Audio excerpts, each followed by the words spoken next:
Mis hermanos, vamos a continuar con nuestra clase de discipulado. Estamos mirando la piedad familiar, en donde hemos considerado en primer lugar el hecho de que la familia fue creada por Dios y fue hecha para glorificar al Señor. Vimos en segundo lugar con nuestro hermano Denis el día domingo la forma, la naturaleza que tiene la iglesia, en donde lo que se ve es orden, pero se ve también el evangelio. Porque cuando una familia opera de la forma que Dios ha establecido, lo que termina demostrando es que el Señor es glorificado, que el Señor es verdadero, que creemos en un Dios que gobierna sobre todo.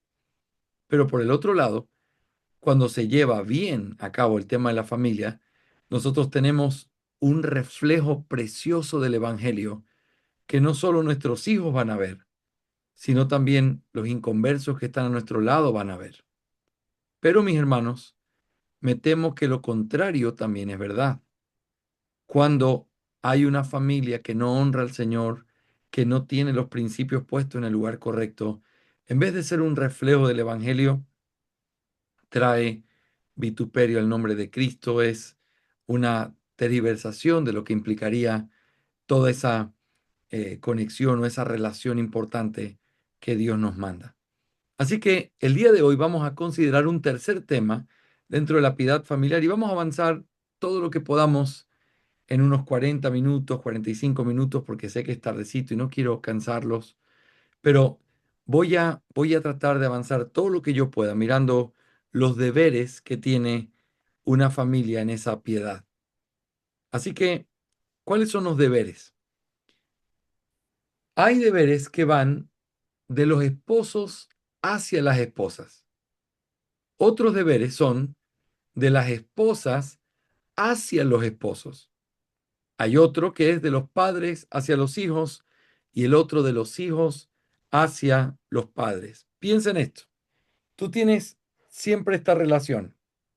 En la familia hay dos relaciones por naturaleza, esposo y esposa. Y tú tienes los deberes del esposo para con la esposa y los deberes de la esposa para con el esposo. Pero por el otro lado tienes también la relación padres e hijos. Y tú tienes deberes de los padres para con los hijos y de los hijos para con los padres. Así que en realidad son dos relaciones, pero son relaciones que van el uno hacia el otro y por lo tanto se convierten en cuatro direcciones que vamos a analizar en nuestra lección, en esta y en la próxima. Así que consideremos, mis hermanos, en primer lugar, algunas aclaraciones o conceptos preliminares que son bien importantes. En primer lugar, hermanos, cuando nosotros hablamos de deberes, no estamos hablando de algo que es contrario a la libertad. Escríbelo por allí. Cuando hablamos de deberes, no estamos hablando de algo que es contrario con la libertad. Los deberes no son contrarios a la libertad.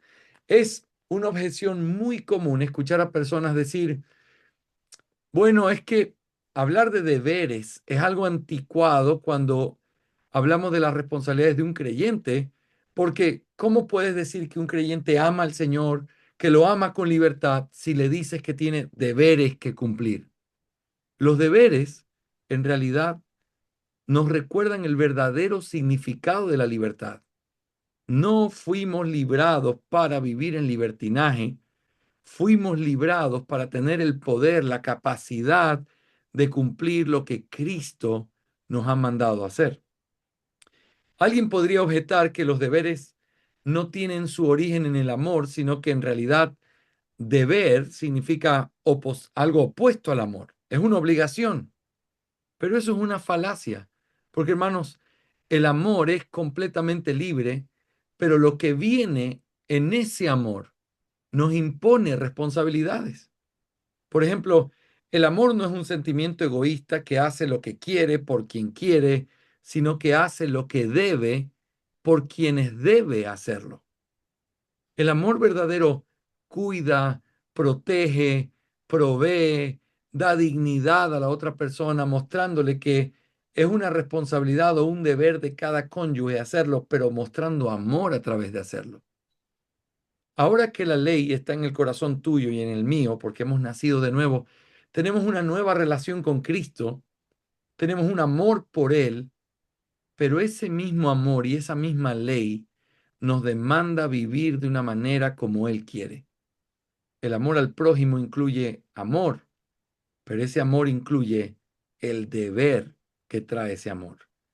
En la familia tenemos deberes que fluyen de lo que Dios ha impuesto, por amor a nosotros y a los que están con nosotros, y de ese amor que tenemos el uno para con el otro. Piensa en esto.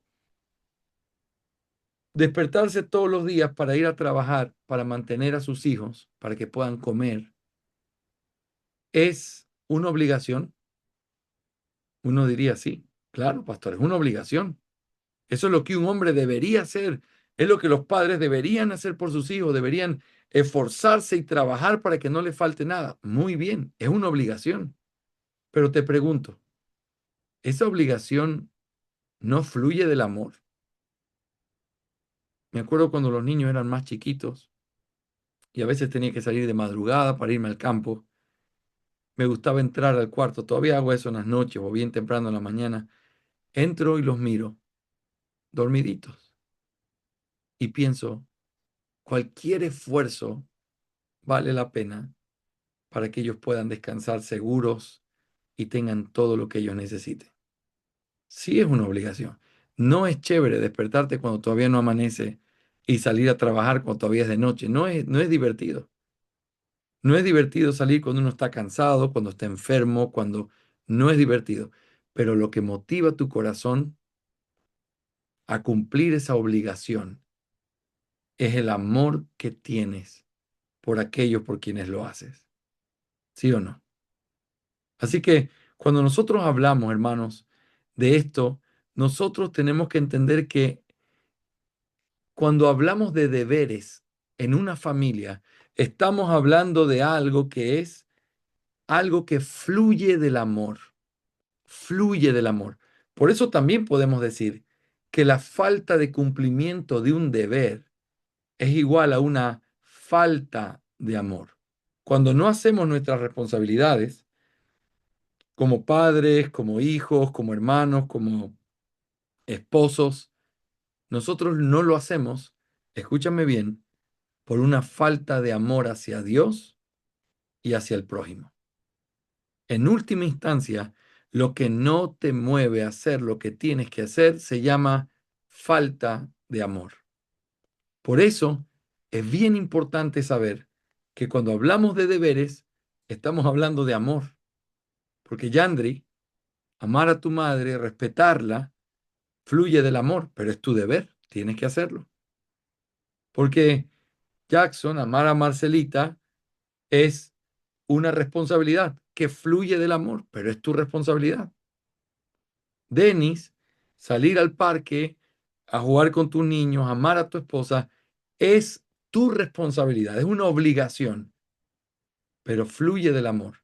Y cuando fluye del amor, ese deber, esa obligación se hace tan sobrellevable, porque hay algo que mueve el corazón para cumplir todo lo que tenemos que hacer.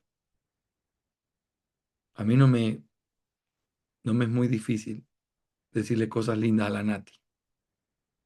Eh, No le estoy mintiendo, le estoy diciendo la verdad, pero fluye del amor. Y siempre les digo, cuando ellos eran chiquitos y ahora se los sigo repitiendo, sabes que no hay nada que tu papito no pueda hacer por ti. Sabes que no hay nada que no pudieras pedirme que aun cuando fuera muy difícil yo lo haría. Y aunque ese amor mío es imperfecto, es un amor que tiene una obligación. Y esa obligación es movida por el amor. ¿Sí? Así que ese es mi primer punto bien importante para entender. Mis hermanos, eso me lleva a una segunda cosa que quiero decirte en esta noche. Hemos visto lo primero, el deber, la obligación, no es contrario al amor. Todo lo contrario, el amor hace que cumpla las obligaciones.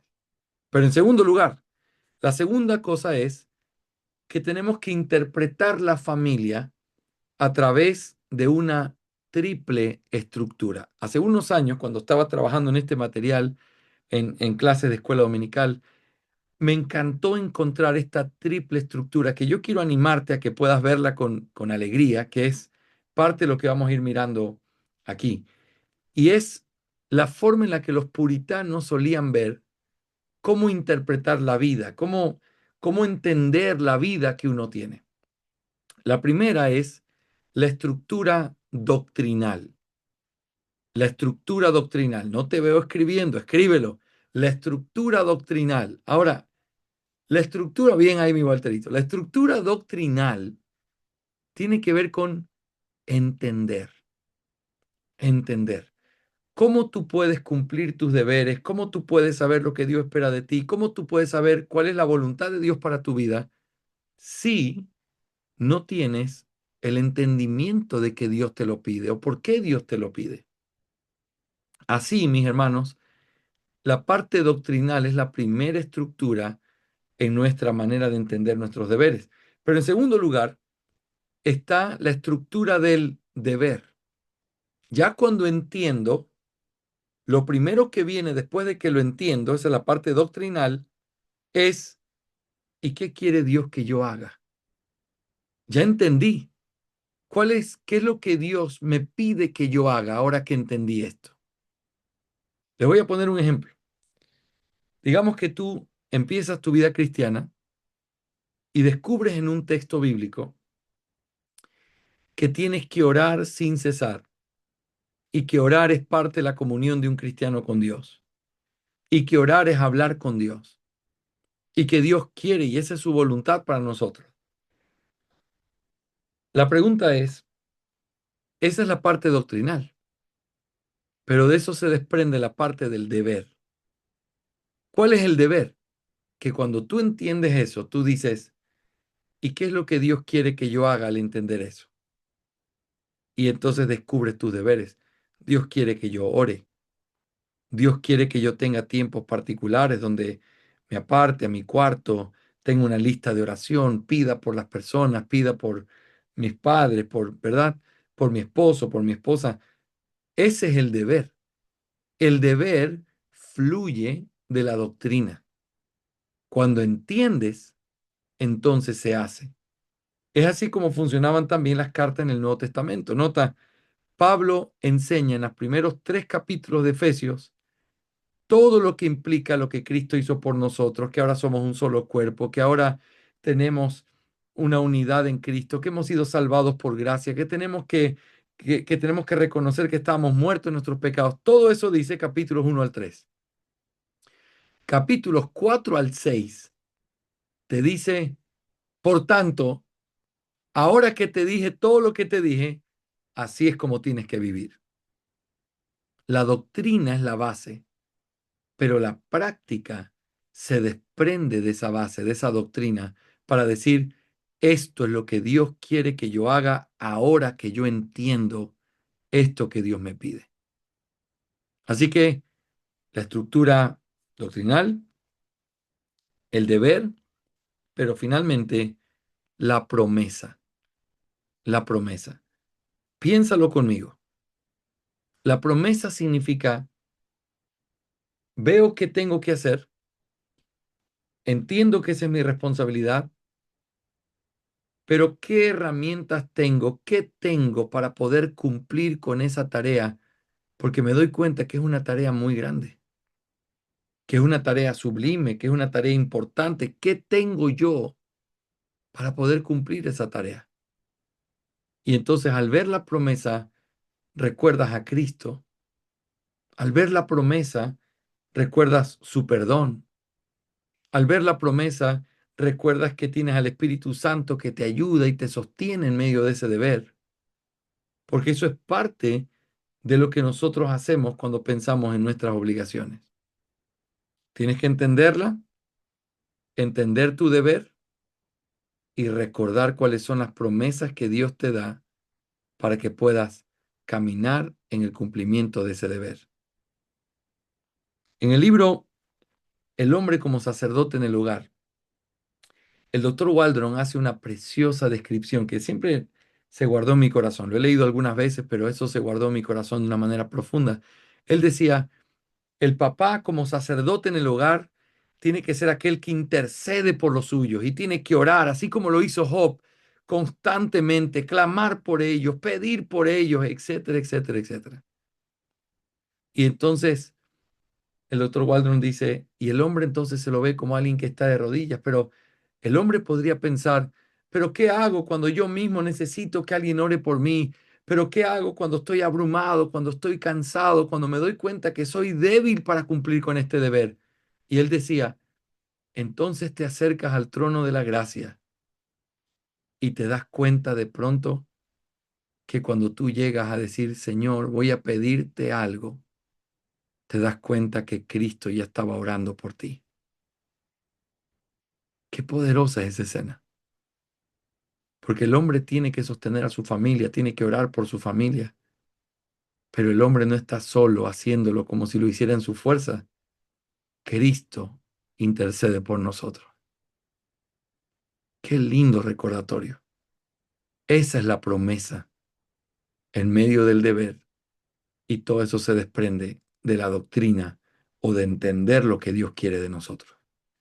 Mis hermanos amados, todos ustedes que tienen la cámara prendida y me permiten ver su rostro, porque los que la tienen apagada no me permiten ver su rostro, pregunta, ¿estamos claros hasta aquí? ¿Se entiende bien la idea? Muy bien. Ok, entonces, tenemos, en primer lugar, el principio que hemos dado en estas aclaraciones y conceptos preliminares, los deberes no son contrarios a la libertad. Pero en segundo lugar, interpretamos la familia, nuestros deberes, a la luz de esta triple estructura. Esto nos lleva entonces a considerar en esta noche, en el tiempo que nos queda, lo que tiene que ver con los deberes del hombre. Los deberes del hombre. Yo quiero que pensemos, y aunque hermanos amados, todos ustedes están aquí, hay hombres y mujeres conmigo, hay adultos casados, hay adultos en formación que están por casarse, pero ¿escuchaste eso, Walterito y Yandri? Yo hablo por fe, que están por casarse. Bien ahí, Walterito me hace así, bien. Ahora, Nati, eso no era con usted, ¿ok? Eso no era con usted, así que no se me ría mucho. Muy bien. Ahora, piensen en esto. Todos tenemos que saber cuáles son los deberes. Todos tenemos que saber cuáles son los deberes. Porque, por ejemplo, mi Nati tiene que saber cómo es ese hombre y qué tiene que cumplir ese hombre que algún día se atreva a semejante osadía de acercarse y pedirme la mano. Pero ella tiene que saber qué es porque ella va a tener que ser una bendición para su esposo. Pero es importante sobre todo que los hombres lo sepamos. Porque hermanos, escúchenme bien. Tenemos que saber y luego tienes que obedecer. Y tienes que confortarte con la promesa. Todo lo que no hagamos después de saberlo solamente puede ser traducido como falta de amor. ¿Sí? Falta de amor hacia Dios y hacia tu prójimo. No hay otra manera de verlo. Entonces, hablemos del hombre. Usemos este triple enfoque. En primer lugar, hablemos de la doctrina. Hablemos de esta parte de la doctrina. Cuando hablamos de la naturaleza, el hombre es el reflejo de Dios como gobernador. El hombre es el reflejo de Dios como gobernador. El hombre es puesto en la tierra y en su casa para gobernar las cosas al igual que Dios lo hace. Los deberes de su oficio son el reflejo de la forma en la que Dios gobierna todos los asuntos de la tierra. Por esa razón, es muy importante que nos preguntemos, ¿cómo es el gobierno de Dios sobre la tierra? Porque si el esposo, el hombre, gobierna y al gobernar refleja a Dios de una manera imperfecta, pero lo refleja, entonces tenemos que saber cómo Dios gobierna para que nosotros podamos tener la idea de estos son los principios que Dios demanda de nosotros. El hombre gobierna, el hombre lidera. Esa es la función que tiene un hombre. Muy bien, La Biblia nos enseña, por ejemplo, que el Señor reina. Te voy a citar algunos textos. De hecho, te voy a compartir mi pantalla para que puedas ver estos textos conmigo. Son textos bien importantes que nos recuerdan el hecho de que el Señor reina. Mira conmigo aquí en la pantalla. Salmo 47, 1 al 9. Para el director del coro, Salmo de los hijos de Coré. Batid palmas, pueblos todos, aclamad a Dios con voz de júbilo, porque el Señor, el Altísimo, es digno de ser temido. Rey grande es sobre toda la tierra. Él somete pueblos debajo de nosotros y naciones bajo nuestros pies. Él nos escoge en nuestra heredad, la gloria de Jacob, a quien él ama. Dios ha ascendido entre aclamaciones, el Señor al son de trompeta. Cantad alabanzas a Dios, cantad alabanzas a nuestro Rey, cantad alabanzas. Nota, porque Dios es Rey de toda la tierra. Cantad alabanzas con armonioso salmo. Dios reina sobre las naciones, sentado está en su santo trono. Se han reunido los príncipes de los pueblos como el pueblo del Dios de Abraham, porque de Dios son los escudos de la tierra. Él es ensalzado en gran manera. Hermanos, Dios reina. Dios reina. Mira otro texto conocidísimo en los labios de Nabucodonosor. Daniel capítulo 4, versículos 34 y 35. Mira lo que dice Daniel 4, 34 y 35. Pero al fin de los días, yo, Nabucodonosor, alcé mis ojos al cielo y recobré mi razón y bendije al Altísimo y alabé y glorifiqué al que vive para siempre. Y nota esto, porque su dominio es un dominio eterno y su reino permanece de generación en generación, y todos los habitantes de la tierra son considerados como nada, mas él actúa conforme a su voluntad en el ejército del cielo y entre los habitantes de la tierra. Nadie puede detener su mano ni decirle, ¿qué has hecho? Nadie puede. ¿Sabes por qué? Porque él reina, él gobierna. Pero también aparecen las características de su reino. ¿Cómo es su reino? Su reino refleja justicia, su reino refleja sabiduría, su reino refleja bondad. Nota estos versículos. Segundo libro de Samuel 23:3 dice, dijo el Dios de Israel, me habló la roca de Israel, el que con justicia gobierna sobre los hombres, que en el temor de Dios gobierna. Nota, ¿cómo es el gobierno de Dios? Con justicia. Salmo 96:10. Decide entre las naciones, el Señor reina. Ciertamente el mundo está bien afirmado, será inconmovible. Él juzgará a los pueblos con equidad. Otra vez, ¿qué significa eso de que el mundo está bien afirmado? ¿Sabes qué significa? Que el juicio de Dios hace o pone el fundamento sobre la tierra. Por eso el mundo no es despedazado, destruido, porque Él reina con equidad. Él es un rey justo.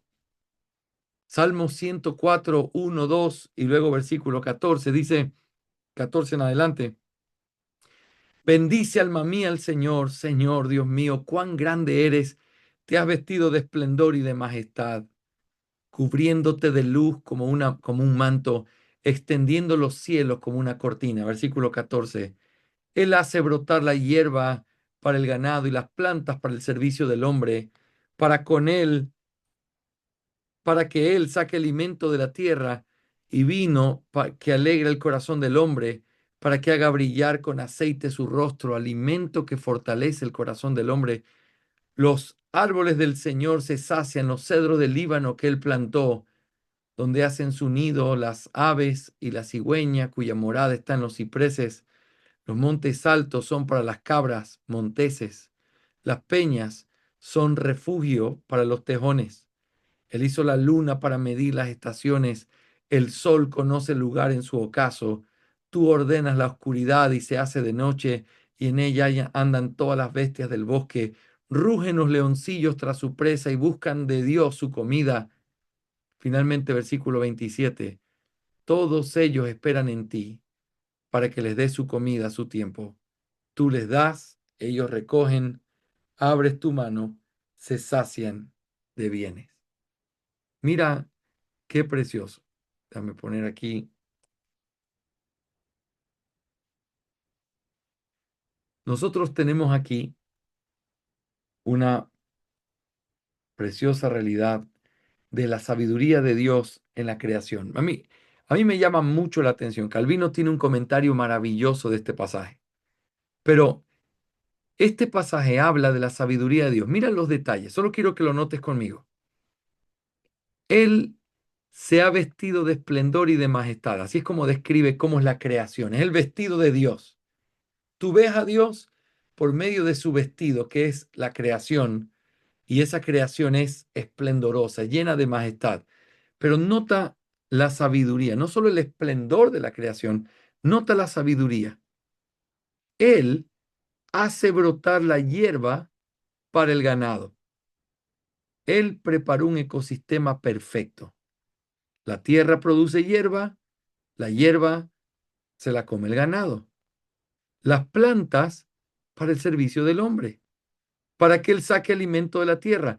Él hace un ecosistema para que haya hierba, que los animales se lo comen, para que los hombres la puedan plantar y comer también. De allí el hombre saca vino, que es lo que alegra el corazón, hace brillar su rostro, alimento que fortalece el corazón. Todo eso viene de la tierra, de donde sale hierba, que la come el ganado y que el hombre también la come, de donde siembra el vino. Pero luego dice, los árboles del Señor se sacian, los cedros del Líbano, Él los plantó. Muy bien, el Señor planta árboles, se ven hermosos, sí, pero es más que eso. Nota la sabiduría. Las aves hacen su nido sobre esos árboles que Él plantó. La cigüeña sobre los cipreses. Los montes altos son para las cabras monteses. Las peñas para los tejones.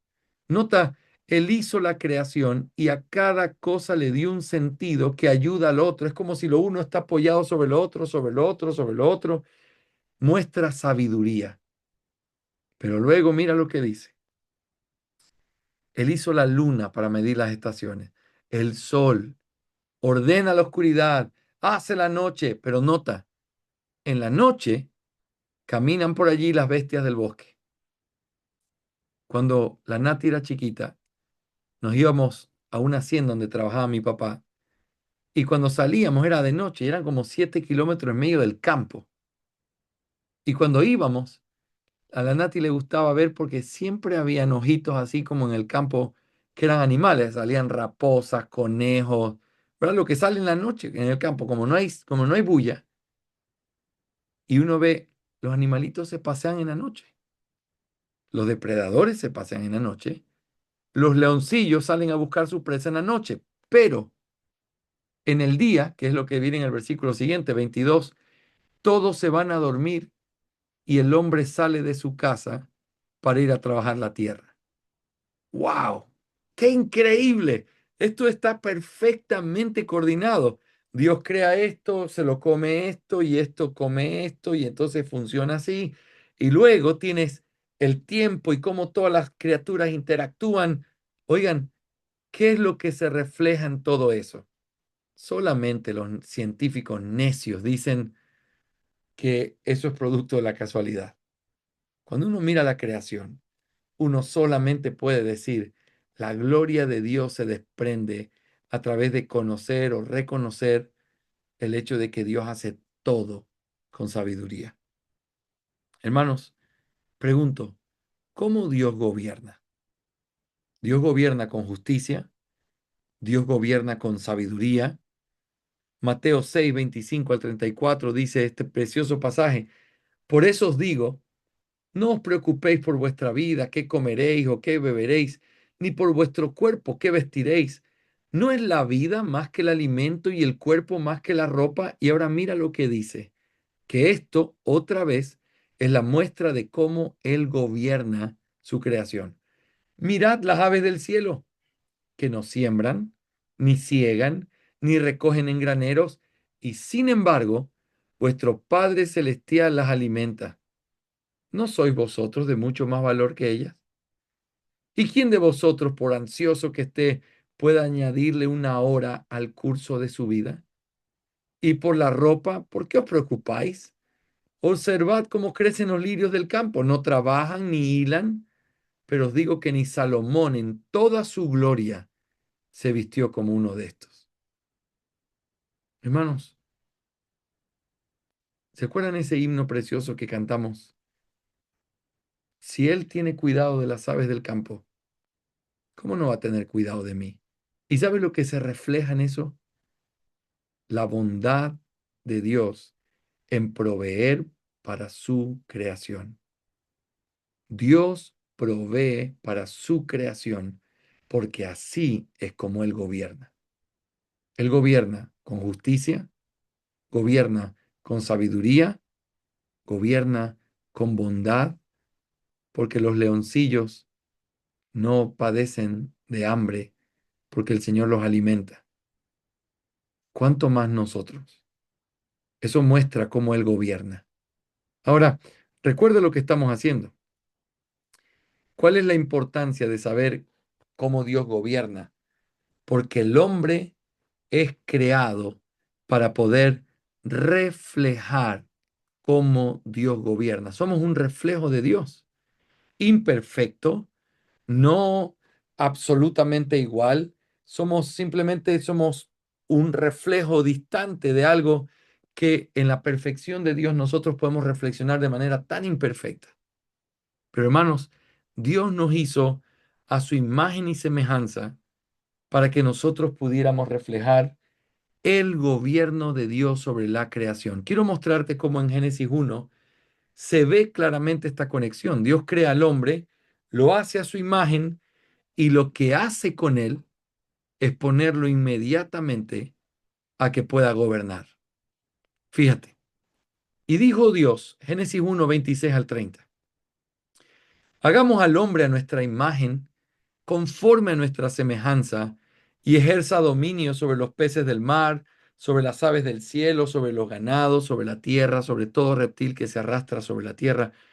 Creó pues Dios al hombre a imagen suya, a imagen de Dios lo creó, varón y hembra los creó, y los bendijo Dios y les dijo, sed fecundos y multiplicaos, y llenad la tierra y sojuzgadla, ejerced dominio sobre los peces del mar, sobre las aves del cielo y sobre todo ser viviente que se mueve sobre la tierra. Nota, ejerced dominio.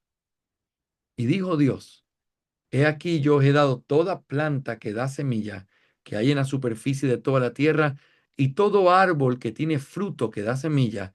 Esto os servirá de alimento. Y a toda bestia de la tierra, y a toda ave de los cielos, y a todo lo que se mueve sobre la tierra y que tiene vida, les he dado toda planta verde para alimento. Y fue así. ¿Cómo Dios hizo al hombre? A su imagen. ¿Y cómo se refleja la imagen de Dios en el hombre? El hecho de que el hombre gobierna en la creación. Eso está anclado, está conectada a su naturaleza de hombre. En el Salmo 8, nosotros encontramos también una perfecta y preciosa descripción del hombre. Mira lo que dice. Oh Señor, Señor nuestro, cuán glorioso es tu nombre en toda la tierra, que has desplegado tu gloria sobre los cielos. Por boca de los infantes y de los niños de pecho has establecido tu fortaleza por causa de tus adversarios, para hacer cesar al enemigo y al vengativo. Cuando veo tus cielos, obra de tus dedos, la luna y las estrellas que tú has establecido, digo, ¿qué es el hombre para que de él te acuerdes? ¿Y el hijo del hombre para que lo cuides? Sin embargo, lo has hecho un poco menor que los ángeles y lo coronas de gloria y majestad. Tú le haces, nota, señorear sobre las obras de tus manos, todo lo has puesto bajo sus pies, ovejas y bueyes y todo ello, y también las bestias del campo, las aves de los cielos y los peces del mar, cuanto atraviesa la senda de los mares. ¿Lo puedes ver aquí? ¿Cuál es el deber que Dios le dio al hombre? Y ese deber está conectado al hecho de que Él es imagen de Dios. ¿Sabes? Dios lo hizo para gobernar la tierra. Y esto específicamente tiene que ver con el hombre y la mujer, pero el hombre es quien ejerce ese dominio y la mujer es quien lo ayuda, porque es su ayuda idónea para hacer eso. Pero el rasgo distintivo de lo que Dios nos muestra como su creación es que Dios es creador y es gobernador, y el hombre fue creado para gobernar. Ahora, ¿cuáles son los deberes que nosotros podemos entender aquí? Bueno, hay tres pasajes clave en el Nuevo Testamento que nos enseñan cómo el hombre debe ser o qué es lo que el hombre debe vivir. Los tres pasajes son, el más grande de ellos es Efesios capítulo 5, versículos 22 al 33. Lo tengo aquí, te lo voy a compartir para que lo puedas ver conmigo y así podamos todos mirar este texto. Dice en Efesios 5, está aquí en la pantalla.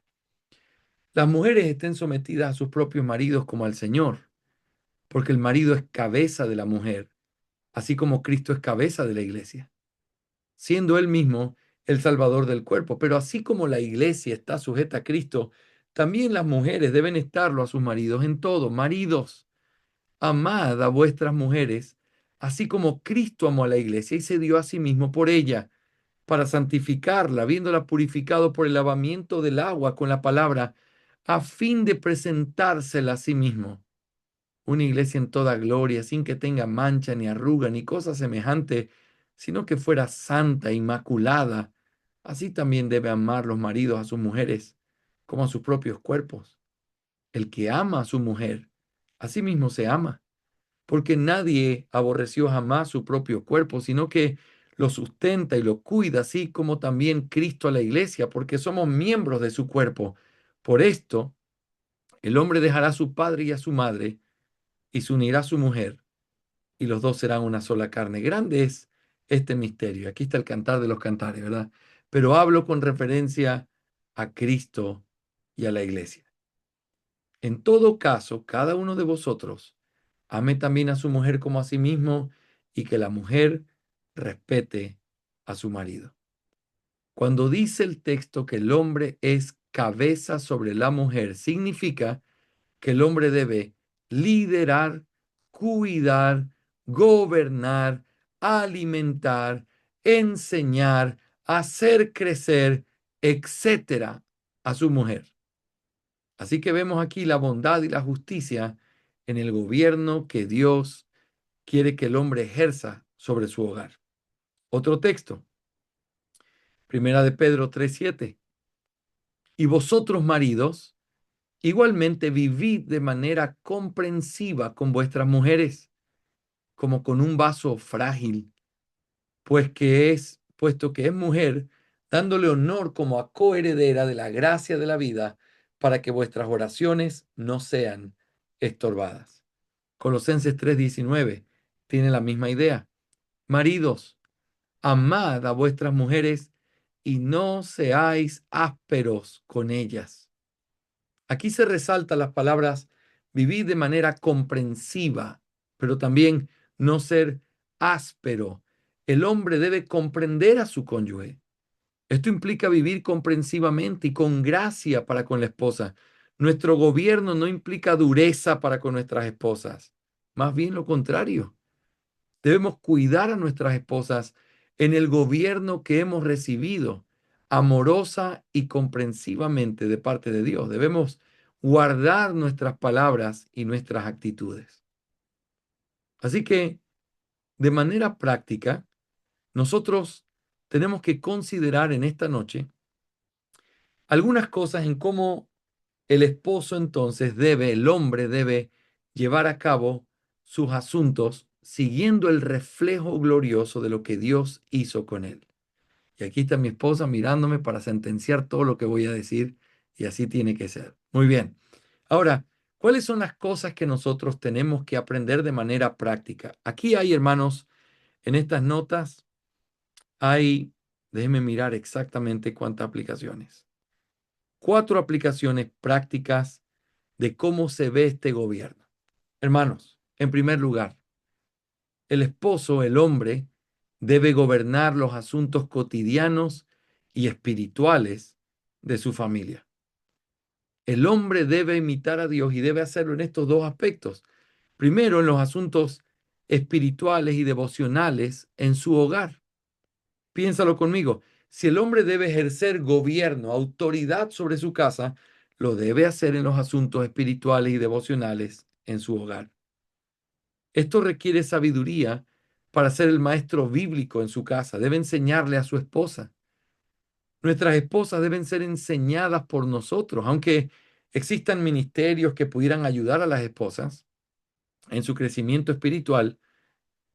Es una deficiencia cuando ellas se sienten mejor enseñadas por otros y no por sus esposos. La realidad de la tendencia a escuchar a otros se debe al desapego que se tiene con los pecados de las personas. Los hombres viven con sus esposas mostrando su verdadero estado espiritual. Por eso, cada esposo debe crecer, madurar en su fe, en su hogar, como un ejemplo, a pesar de ser un pecador. El hombre no puede ser un repetidor de palabras que no vive.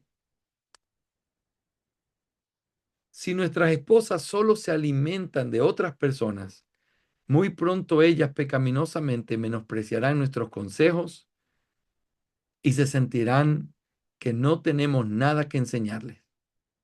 Una esposa en esta actitud está en pecado, pero también demuestra que hay negligencia en nuestros deberes como esposos. No saber más que otros no es una excusa. La madurez se manifiesta en el crecimiento de la fidelidad a la palabra. Qué bendición es vivir con un hombre piadoso que se esfuerza por hacer que su hogar sea guiado por las cosas santas. El respeto debe aumentar en nuestras esposas a medida que nosotros crecemos en nuestros deberes. Pero también esto requiere madurez para tomar decisiones espirituales. Hermanos, el hombre debe gobernar y debe hacerlo correctamente, pero esto requiere madurez. Nosotros debemos crecer espiritualmente porque necesitamos instruir a nuestras esposas y debemos liderar la adoración en nuestros hogares para nuestras esposas y nuestros hijos. Pero eso también requiere devoción, porque ¿cómo guías, cómo gobiernas espiritualmente a una familia si nuestra vida espiritual es raquítica? Piensa en esto. ¿Cómo pudiera yo cargar a mi esposa y a mis hijos sacándolos de una casa en llamas si yo estoy completamente débil, casi muerto por no haber comido muchos días? ¿Cómo pudiera yo protegerlos? ¿Cómo puedo salir a pelear por ellos? ¿Cómo puedo liderarlos? No puedo. Si mi vida espiritual es raquítica, entonces no puedo. Y esa es una parte importante del gobierno. Hombres casados que me están escuchando, hermanos, ser miembro de nuestra iglesia implica que tú estás asumiendo tu rol como hombre, que tú vas a dar la cara por tu familia, que tú te vas a esforzar por decir, hay que cambiar esto, vamos a buscar consejos sobre este tema, que vas a liderar el culto familiar en tu casa, que vas a consolar a tu esposa y vas a ayudarla y no vas a permitir que ella lleve las cargas, porque eres un hombre que gobierna espiritualmente tu hogar. Pero también ese gobierno se transmite a los asuntos cotidianos y económicos del hogar. Los hombres deben esforzarse por hacer que sus familias estén cubiertas en sus necesidades. Esto implica guiarlos en los asuntos económicos. No solo implica dar dinero, sino ayudar a que sea gobernado sabiamente, administrado correctamente. Hermanos, nosotros somos los administradores por excelencia de nuestros hogares. Y eso es una parte importante, porque eso es parte de gobernar. Y si alguien no puede gobernar de esta manera, entonces está haciendo algo que el Señor realmente no quiere. Y eso es muy importante.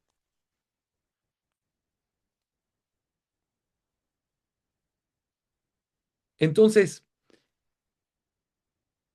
en segundo lugar, la segunda aplicación es que el hombre debe también proveer para su familia. La Biblia enseña claramente que el hombre que no provee está en pecado. Hay circunstancias, ciertamente, donde el hombre no puede trabajar y su esposa provee por un tiempo, Pero no se debe mantener así porque si no, no sería el síntoma de un hogar que está caminando piadosamente. La circunstancia ideal es que el hombre provea, pero ciertos momentos puede verse impedido de hacer esto. Y entonces la clave del hombre no es si está trabajando, aunque eso es lo que se espera. La clave del hombre es si está buscando proveer para su casa.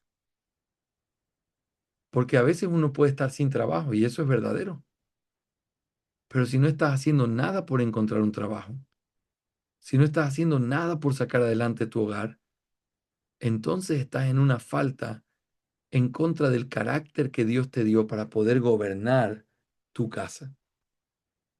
En tercer lugar, el pastor, el esposo debe ser el hombre, debe ser el soporte de su familia. ¿Qué significa gobernar? Hermanos, qué glorioso que todo se sostiene sobre Dios y en su sabiduría. El hombre debe ser el sostén de su familia. Quiero decirte esto con mucho cuidado.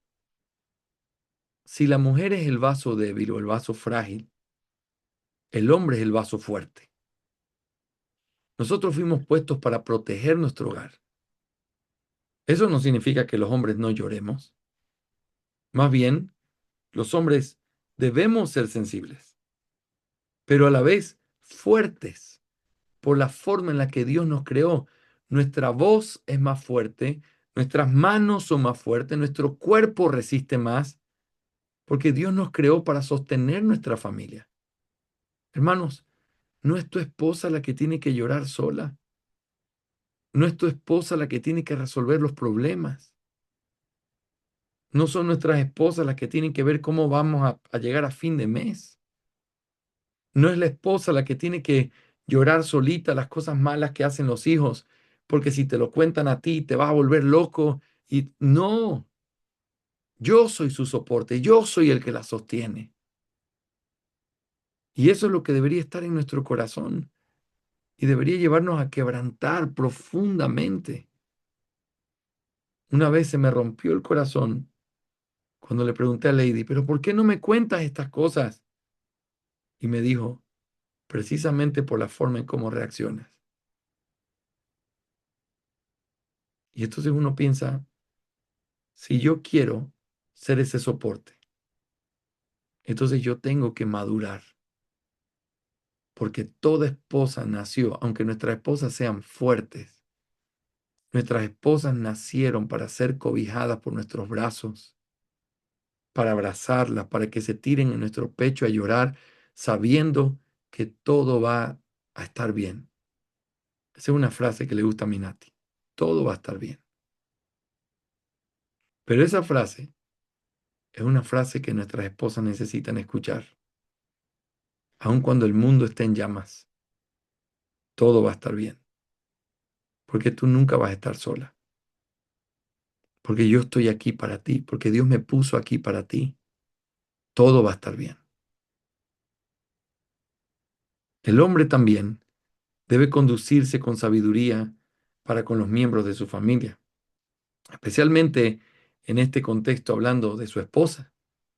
El hombre debe actuar con sabiduría. El hecho de que Dios nos hizo más fuertes o duros es para proteger nuestro hogar. Pero esto debe estar acompañado con ternura, con sabiduría.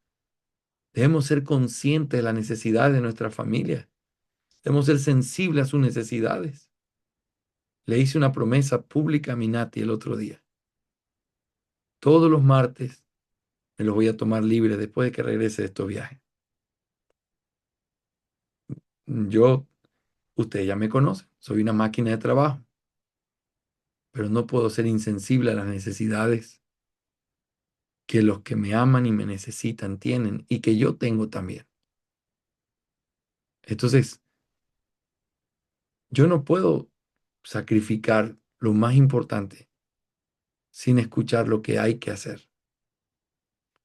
Y eso requiere sensibilidad. Y le pido a Dios que me quiebre como hombre para ser sensible a las necesidades.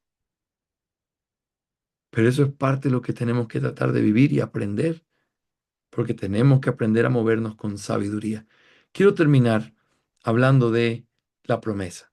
Hermanos, todos los deberes como esposo y padre que el hombre hace, los hace en el hogar acompañados de la sabiduría de Dios. Y esta es la promesa que Dios le ha dado a los hombres. Si alguien se ve incapacitado, puede acudir al Señor y tendrá la sabiduría necesaria para cumplir con lo que Dios demanda de nosotros. Es cierto que todo hombre es necio en su propia opinión, aunque hay hombres que demuestran una sabiduría de la gracia común para dirigir su hogar aún sin ser cristianos. Igualmente, están necesitados de la sabiduría de Dios para conducir sus hogares de una manera espiritual. Por eso, todo hombre necesita de la sabiduría de Dios para guiar su hogar. Y ante esa necesidad, Dios ha dado promesas. Si alguno es falto de sabiduría, pídela a Dios, el cual la da abundantemente y sin reproche. ¿Y saben cuál es la promesa? Y le será dada. Qué bendición tan grande cuando nosotros pensamos en nuestras responsabilidades. Mujeres solteras que me escuchan, esto es lo que deben esperar de un hombre. Hombres solteros que me escuchan, esto es lo que debes ofrecerle a una mujer. Hombres casados y mujeres casadas que me escuchan, esta es la forma en la que tenemos que vivir en hogares cristianos. ¿Alguno lo cumple? No, ni siquiera su pastor lo cumple. Pero debemos esforzarnos hasta el final, hasta el último día de nuestras vidas. Se necesitan de hombres sabios, santos, que amen sus familias, que amen sus hogares y que estén dispuestos no solo a morir por ellos, sino a vivir por ellos también. Quiero saber si hay alguna pregunta en esta noche. Nos quedan 5 minutos para cerrar esta clase. Quiero saber si hay alguna pregunta o comentario antes de poder mandarlos a dormir tranquilos.